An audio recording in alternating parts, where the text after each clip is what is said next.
Hello everyone, welcome back to my channel. In today's class, we're gonna study about a new topic of class 11, that is cell cycle and cell division. So let's get started. तो आज का हमारा topic है cell cycle and cell division. इसको start करने से पहले कुछ बेसिक चीज़ें हैं जिसके बारे में हम डिस्कस करेंगे। जैसे कि हम पहले से अवेयर हैं कि जितने भी ऑर्गेनिज्म हैं, चाहे वो कितने भी बड़े हों या कितने भी छोटे हों, सबकी शुरुआत एक छोटे से सिंगल सेल से ही होती है। अब आप सोचोगे कि मतलब कैसे एक छोटा सा सेल पूरा का पूरा एक बड़ा ऑर्गेनिज्म बना देता है। तो सेल के कुछ कैरेक्टरिस्टिक्स होते हैं। सेल ग्रो करता है, सेल रिप्रोड्यूस करता है, जिसकी वजह से जितने भी सेल डिवाइड करते हैं तो ऑर्गेनिज्म क्या होता है, धीरे धीरे धीरे धीरे ग्रो करता है। हर एक पेरेंट सेल जो है वो डिवाइड करता है, अपने 2 डॉटर सेल बनाता है।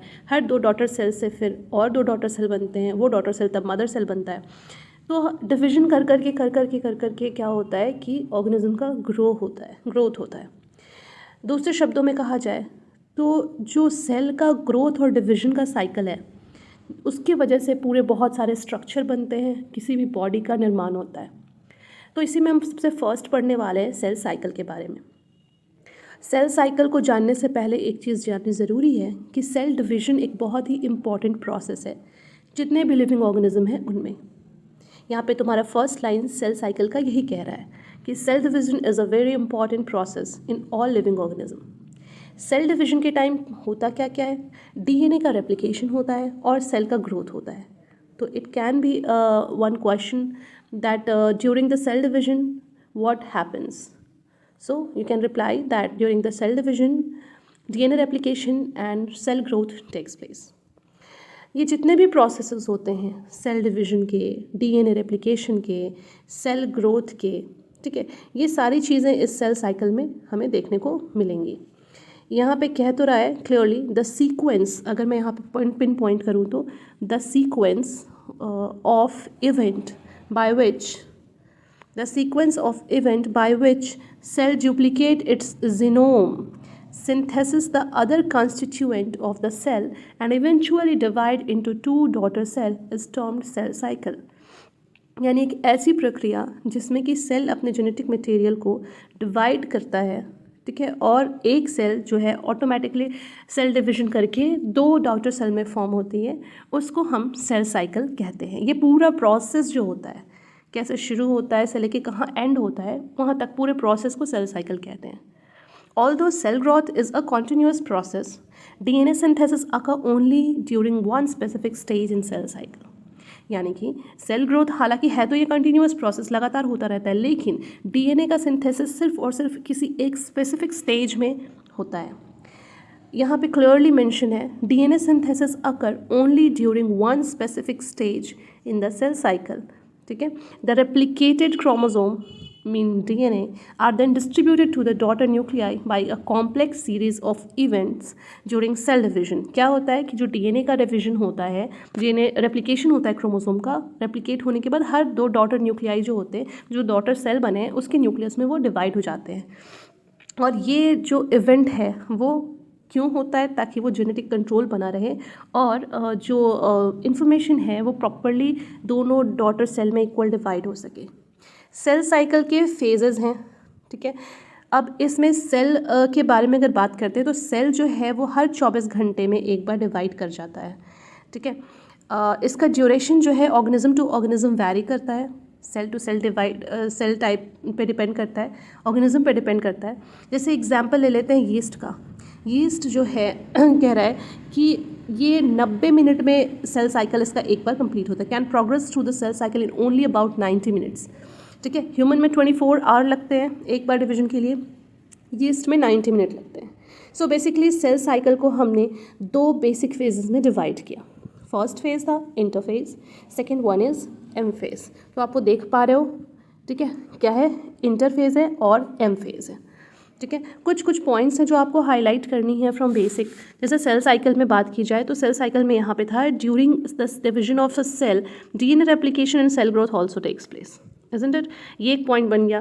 फिर यहाँ से अगर एक पॉइंट और उठाएं तो है the sequence of event by which a cell duplicate its genome, synthesis the other constituent of a cell and eventually divide into 2 daughter cell is termed as cell cycle. यहाँ से एक पॉइंट आ गया। इसके बाद एक और बेसिक पॉइंट यहाँ से अराइज होता है, वो ये है कि DNA synthesis occur only during one specific stage in cell cycle.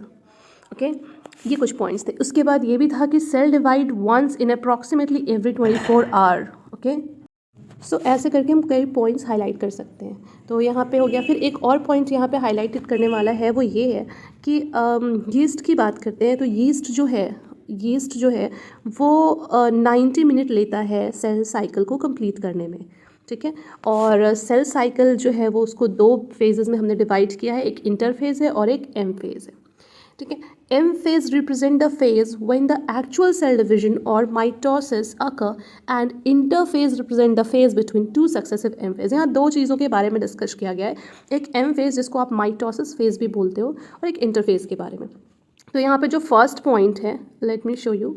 तो इसमें जो फर्स्ट पॉइंट है इसमें क्लियरली ये मेंशन है, क्या मेंशन है कि the M phase represent the phase when the actual cell division और माइटोसिस अकर। ठीक है, जब एक्चुअल सेल डिवीजन हो रहा होता है या एक्चुअल माइटोसिस हो रहा होता है, उसको हम रिप्रेजेंट करते हैं ये पूरे के पूरे एम फेज से।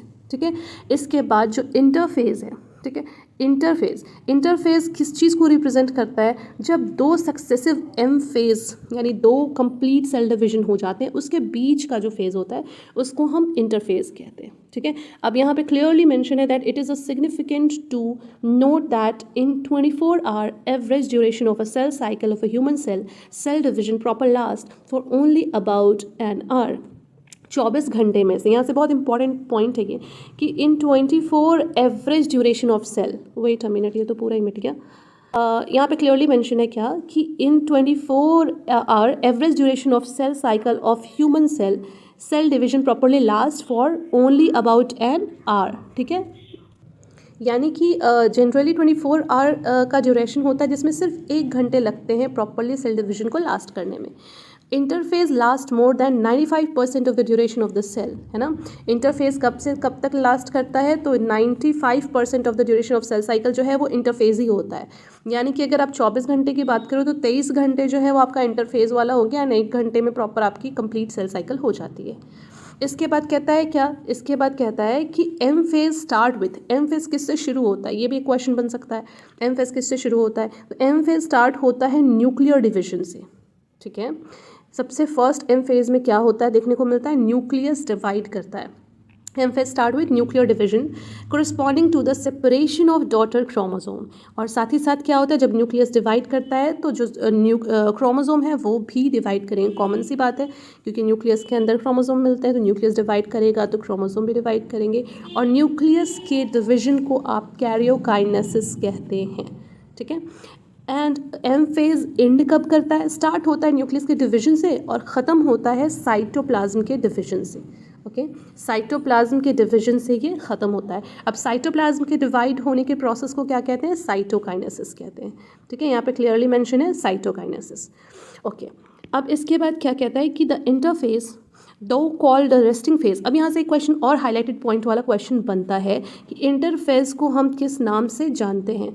इंटरफेज को हम रेस्टिंग फेज के नाम से जानते हैं। ठीक है, ये इंपॉर्टेंट है कि इंटरफेस को हम किस नाम से जानते हैं, रेस्टिंग फेज के नाम से। ये क्लियर है। ओके, तो यहाँ पे क्या बोल रहा है कि इंटरफेस को हम रेस्टिंग फेज कहते हैं। इस दौरान क्या होता है कि सेल जो है अपने आप को प्रिपेयर कर रहा होता है डिवीजन के लिए। ठीक है, क्या करके प्रिपेयर कर रहा होता है डिवीजन के लिए, अब तब तक वो अपने आप का ग्रोथ करा रहा होता है और डीएनए का रेप्लिकेशन करा रहा होता है। एक बार फिर से, आई थिंक आप कंफ्यूज हो गए होगे थोड़ा बहुत, मैं बताती हूँ। एम फेज के बारे में डिस्कशन हो रहा था, थोड़ा बिगनिंग में जाते हैं। एम फेज जो है वो रिप्रेजेंट करता है एक्चुअल सेल डिवीजन को, और बाकी इंटरफेज जो है वो दो कंप्लीट सेल डिवीजन, दो कंप्लीट एम फेज के बीच का फेज है, गैप फेज। 24 घंटे आपके इंटरफेज में, 23 घंटे आपके इंटरफेज में, और 1 घंटे जो है ऐसे मान के चलो आप लगते हैं आपके एक्चुअल सेल डिवीजन में। यहाँ पे क्लियरली मेंशन किया गया था कि एम फेज कब शुरू होता है, कैरियोकाइनेसिस प्रोसेस के थ्रू शुरू होता है, यानी न्यूक्लियस के डिवाइड होने के प्रोसेस के से शुरू होता है, क्रोमोसोम पे डिवीजन होता है, और एंड करता है साइटोकाइनेसिस प्रोसेस के थ्रू। ठीक है, अब इंटरफेज की अगर बात करते हैं, ठीक है, एम फेज का वहाँ पे कंप्लीट हो गया, फिर इंटरफेज की बात कर रही, तो इंटरफेज की जब बात करते हैं जिसको कि हम रेस्टिंग फेज के नाम से जानते हैं, ये वो समय है जिस दौरान सेल अपने आप को प्रिपेयर कर रहा होता है डिवीजन के लिए। उसके पहले जो मतलब ये पूरा जो अगर आप पिक्चर देख रहे हो, ये पूरा टाइम जो है, ठीक है, इस पूरे टाइम में मान लो कि ये एम फेज़ और बाकी सारे जो है इंटरव्यू, इतने दौर में ये पूरा प्रिपेयर कर रहा होगा अपने आप को कि अच्छा हमें डिवीजन करना है, और फाइनली इस फेज़ में आकर फटाक से डिवाइड कर जाएगा, ठीक है। तो ये इंटरफेज जो है वो टाइम है जो सेल जो है अपने आप को क्या कर रहा होता है, प्रिपेयर कर रहा होता है, इसलिए इसको रेस्टिंग फेज़ कहते हैं। क्या करके प्रिपेयर कर रहा होता है, ये तब तक अपने आप को ग्रो कराता है और अपने डीएनए को रेप्लिकेट कराता है एक ऑर्डरली मैनर में। तो इसीलिए हमने क्या किया, इसको और इजी बनाने के लिए इंटरफेज को आगे जाके और 3 फर्दर फेज में डिवाइड कर दिया, G1 phase, S phase and G2 phase. Clear है? G1 phase, S phase and G2 phase. G1 phase का full name gap 1 phase, S phase का full name synthesis phase and G2 का full name gap 2 phase. Okay. G1 phase corresponds to the interval between mitosis and initiation of DNA replication। अगर आप focus करो इस line पे तो clearly क्या कह रहा है कि G1 फेज़ जो है, ठीक है, वो क्या है, इंटरवल है, किसके बीच का, माइटोसिस और डीएनए रेप्लिकेशन के इनिशिएशन के बीच का, यानी डीएनए रेप्लिकेशन शुरू होने वाला है और माइटोसिस के बीच का जो इंटरवल है उसको हम G1 फेज़ कहते हैं। तो क्या होता है ये G1 फेज़ के दौरान, अब ये पॉइंट बहुत इंपॉर्टेंट है कि G1 फेज़ के दौरान क्या होता है। G1 फेज़ के दौरान सेल जो है वो मेटाबॉलिकली एक्टिव होता है और लगातार ग्रो कर रहा होता है, but the most important thing is कि यहाँ पे कोई रेप्लिकेशन नहीं हो रहा होता। ये सबसे ज़्यादा इंपॉर्टेंट लाइन है, डीएनए का रेप्लिकेशन यहाँ पे नहीं हो रहा होता है, DNA does not replicate here, ठीक है। तो G1 फेज़ के बारे में कुछ पॉइंट क्लियर कर लेना। First point is what, G1 phase is an interval between mitosis and initiation of DNA replication. First point is this. Second one is during G1 phase, what happens to the cell? Cell is metabolically active as well as it keep growing continuously. But the note point of this phase is that there is no any kind of DNA replication takes place. Okay इसके बाद हम बात करते हैं S phase की, जिसका नाम आप कह सकते हो सिंथेसिस फेज़, ठीक है। ये वो पीरियड है जिस दौरान डीएनए सिंथेसिस हो रहा होता है, डीएनए का सिंथेसिस भी हो रहा होता है, डीएनए का रेप्लिकेशन भी हो रहा होता है। यहाँ पे क्लियरली वो पॉइंट मेंशन है, DNA synthesis and replication takes place in which phase, S phase, ठीक है। थोड़े थोड़े पॉइंट्स में आप समझने की कोशिश करना। G1 फेज़ में क्या हो रहा था, डीएनए रेप्लिकेट जो होने वाला है उसकी तैयारी हो रही थी, G1 फेज़ में तैयारी हो रही थी, सेल ग्रो कर रहा था कि आगे जाके उसके जो डीएनए है वो क्या हो सके, डिवाइड कर सके, और काफ़ी एक्टिव फेज़ था वो। लेकिन एस फेज़ में क्या हुआ, फाइनली जो डीएनए है वो सिंथेसाइज किया और उसका रेप्लिकेशन भी हो गया। इस दौरान क्या होता है, ये भी लाइन बहुत इंपॉर्टेंट है, अगर मैं दिखा पाऊँ तो वो ढक गया है। इस दौरान क्या होता है कि जो let me it is this, हाँ, इस दौरान क्या होता है कि जो अमाउंट है डीएनए का, ये this is the most important line, okay. ऐसे तो एनसीईआरटी का हर लाइन इंपॉर्टेंट है, but see that during this time the amount of DNA पर सेल डबल, ठीक है। यहाँ पे डीएनए का अमाउंट डबल होता है। ये कई बार पूछता है कि in which phase of cell cycle the amount of DNA doubles, तो किस में होता है ये, तो ये हमारा एस फेज़ में होता है। फिर ये भी पूछ सकता है कि in which phase of cell cycle the initiation of DNA replication and the growth of cell takes place, तो आप G1 फेज़ में बोलोगे। या फिर ये बोल सकते हो which is metabolically active phase, G1 phase बोल सकते हो। ये क्वेश्चन अगर पूछ दे कि where does the DNA synthesis और रेप्लिकेशन टेक्स प्लेस, तो आप एस फेज़ बोलोगे, है ना। In which phase the amount of DNA per cells doubles, तो भी आप क्या बोलोगे, एस फेज़ बोलोगे। अब यहाँ पे कह रहा है if the initial amount of DNA is denoted by 2C then it increases to the 4C। Example के थ्रू यही बता रहा है कि अगर ये 2C है तो ये आगे जाके किस में बढ़ जाएगा, 4C में बढ़ जाएगा, ठीक है। ओके इसके बाद क्या कह रहा है कि there is no increase in chromosome number. अब यहाँ पे भी ये भी लाइन बहुत इंपॉर्टेंट है, इसलिए मैं इसको रेड से भी मार्क कर रही हूँ। क्या हो रहा है, यहाँ पे कोई भी इंक्रीमेंट नहीं होता है क्रोमोसोम नंबर का। कई बार ये चीज़ पूछा जाता है कि यहाँ पे डीएनए का अमाउंट जो है वो तो डबल हो रहा है, लेकिन यहाँ पे क्या क्रोमोसोम नंबर इंक्रीज़ हो रहा है, नहीं, यहाँ पे क्रोमोसोम नंबर इंक्रीज़ नहीं हो रहा होता। ये छोटे छोटे पॉइंट्स हैं जो आपको आपके क्वेश्चंस बनाते हैं, तो ये चीज़ आप क्लियर रखना। क्या कि एस फेज़ में डीएनए का अमाउंट तो डबल हो रहा होता है बट क्रोमोसोम नंबर नहीं बढ़ रहा होता है, यानी कि अगर सेल हैप्लॉइड है तो उसमें नंबर ऑफ क्रोमोसोम जो है वो वही रहेगा, ठीक है। यहाँ पे कह रहा है if the cell had sorry यहाँ डिप्लॉयड का कंडीशन दिया है, अगर डिप्लॉयड है तो डिप्लॉयड रहेगा, हैप्लॉयड है तो हैप्लॉयड रहेगा। नंबर ऑफ क्रोमोसोम में कोई इफेक्ट नहीं पड़ेगा, सिर्फ और सिर्फ उसके डीएनए चेंजेस होंगे, डीएनए डबल होगा, ठीक है। यहाँ क्लियरली लिखा है if the cell had diploid और 2n number of chromosome at G1 even after S phase the number of chromosome remain the same that is 2n, ठीक है। तो अगर कोई सेल है जिसका कि जो नंबर ऑफ क्रोमोसोम है वो डिप्लॉयड कंडीशन में है तो वो G1 फेज में, तो S फेज में आने के बाद वो ऐसा नहीं कि 2 से 4 हो जाएगा, नहीं, वो number of chromosome will always be same in S phase but the amount of DNA will be double. ये कई बार घुमाता है यहाँ पे क्वेश्चन, तो इस बारे में ध्यान रखना कि सिंथेसिस फेज़ में क्या होता है। सिंथेसिस फेज़ में डीएनए का अमाउंट तो डबल होता है, लेकिन देयर इज़ प्रॉपरली, मैं इसको कैसे हाईलाइट कर लूँ, वेट अ मिनट, अगर इफ़ आई कैन, तो यहाँ पे there is no increase in the number of chromosome, okay. ये 2 चीज़ें याद रखनी है। फिर कह रहा है कि एनिमल सेल में एस फेज़ के दौरान डीएनए रेप्लिकेशन शुरू हो जाता है न्यूक्लियस में और सेंट्रियोल भी डुप्लीकेट करने लग जाता है, ठीक है। तो याद रखना किस चीज़ के बारे में हम बात कर रहे हैं कि डीएनए रेप्लिकेशन शुरू हो जाता है एस फेज़ में, ठीक है, और सेंट्रियोल जो है वो डुप्लीकेट होने लगता है। सेंट्रियोल का डुप्लीकेशन कहाँ होता है? साइटोप्लाज्म में होता है। तो ये आपका एस फेज़ तक का था। इसके बाद G2 फेज़ की बात करते हैं, तो यहाँ पे जो द मोस्ट इम्पॉर्टेंट घटना होती है वो कौन सी घटना होती है? तो वो घटना है कि यहाँ पे प्रोटीन का सिंथेसिस होता है। Protein are synthesized in preparation of mitosis, क्योंकि अब माइटोसिस होने वाला है। हम तो इंटरफेस के बारे में डिस्कस कर रहे थे, इंटरफेस जैसे ही खत्म होगा तो प्रॉपर एक्चुअल सेल डिवीजन होना शुरू होगा, तो इससे पहले माइटोसिस शुरू हो, प्रोटीन का सिंथेसिस होना यहाँ पे शुरू हो जाता है। तो ये कुछ स्टेज थे। अब यहाँ पे कह रहा है कि कुछ सेल्स जो हैं वो अडल्ट एनिमल में सेल साइकिल करता हुआ नहीं दिखते हैं, सेल डिवीजन करता हुआ नहीं दिखते हैं। तो वो कौन कौन से ऐसे सेल हैं जो नहीं दिखते हैं डिवीजन करता हुआ? यहाँ पे क्लियरली लिखा है cell in the adult animal do not appear to exhibit division. वो कौन कौन से? Heart cell and many other cell. तो कुछ ऐसे सेल्स हैं जो डिवाइड नहीं करते हैं, नहीं दिखते हैं डिवीजन करता हुआ, तो वो हमारा कौन सा सेल है? हार्ट सेल है अडल्ट में, ठीक है ना। ये क्या करता है? Do not appear to exhibit division. And many other cell divide only occasionally as needed to replace cell that have been lost because of injury or cell death. तो क्या होता है, कुछ सेल ऐसे दिखते नहीं है डिवीजन करते हुए, वो या फिर कई ऐसे सेल होते हैं वो सिर्फ ओकेजनली, अगर मानो सेल जो है वो डैमेज हो गया, इंजर्ड हो गया या सेल डेथ हो गया, उस केस में ही डिवीजन करते हैं, अदरवाइज उनका नेचर नहीं है डिवाइड करने का, ठीक है। ऐसे कुछ सेल भी होते हैं। अब वो सेल जो कि डिवाइड नहीं करेंगे आगे जाके, तो further exit G1 phase two enter an inactive phase, तो वो G1 फेज से डायरेक्टली कहाँ चले जाते हैं? वो फिर एस फेज G2 ये नहीं जाते, वो डायरेक्टली चले जाते हैं क्विजेंट स्टेज में, जिसको आप G0 के नाम से भी जानते हो, ठीक है। Quiescent stage that is G0 of the cell cycle.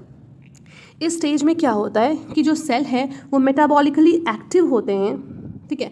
Cell in this stage remain metabolically active but no longer proliferate unless called on to do so depending on the requirement of the organism. Active होंगे metabolically, लेकिन वो function perform नहीं करेंगे तब तक जब तक उसको ज़रूरत ना हो, तो वो डिविजन नहीं करेंगे अनलेस एंड अनटिल जब तक सेल जो है वो डैमेज ना हो गया हो या फिर इंजर्ड ना हो गया हो, तब तक। एनिमल में माइटोटिकली सेल डिवीजन जो है वो सिर्फ और सिर्फ आप डिप्लॉयड सोमैटिक एनिमल्स में देखने मिलेगा। डिप्लॉयड सोमैटिक सेल्स जो होते हैं उनमें देखने को माइटोटिक सेल डिवीजन मिलेगा। तो ये क्वेश्चन भी बन सकता है कि माइटोटिक सेल डिवीजन किस में देखने को मिलता है? तो वो डिप्लॉयड सोमैटिक सेल्स में देखने को मिलता है। कुछ एक्सेप्शंस हैं, जैसे यहाँ पे बात की जाए, there are few exception to this where haploid cells divide by mitosis. कुछ ऐसे एक्सेप्शन भी हैं जहाँ पे हैप्लॉयड सेल जो है वो माइटोसिस प्रोसेस के थ्रू डिवाइड कर रहा होता है, हाँ, ठीक है। तो जनरली क्या होता है, ये डिप्लॉयड में होता है, लेकिन कहीं कहीं आप देखोगे हैप्लॉयड सेल्स भी डिवाइड कर रहे होते हैं mitotically. Generally diploid cell divide कर रहे होते हैं माइटोटिकली, लेकिन कहीं कहीं पे आपको हैप्लॉयड सेल में भी देखने को मिलता है। फॉर एग्जाम्पल जैसे कि मेल हनी बी है ना, इसमें देखने को मिलेगा आपको, ये हैप्लॉयड होके भी लेकिन डिवाइड कर रहे होते हैं माइटोटिकली। फिर कह रहा है against this the plant can show mitotic division in both haploid and diploid cell. Plant में भी आप देख सकते हो, ठीक है। तो यहाँ पे हमने एक ओवरव्यू क्लियरली नोटिस किया कि क्या क्या चीज़ें होती हैं। ये हमने बिगनिंग से थोड़ा बहुत डिस्कस किया about what is cell cycle, what are the phases of cell cycle, in how many phase the cell cycle is divided into, what is interphase, what is M phase, interphase is divided into how many phases and what are their function, what are the importance of this phase। ये थोड़ा बहुत पढ़ा है। अब इसको हम depth में M phase और प्रोफेज वगैरह जो है वो हम डेप्थ में पढ़ेंगे। तो आज के लिए आई थिंक आपको इतना समझ में आ गया होगा, और एक मैं रिव्यू थोड़ा बहुत इसका PPT बना के आपको समझा देती हूँ। So I hope you all understood the topic very well. This is the first part of the video, and the rest of the part will come very soon. Till then, if you have liked the video, if understood it very well, then please do like it, comment down there that how well you get to learn about the particular topic, and just subscribe my channel and share it among your friends.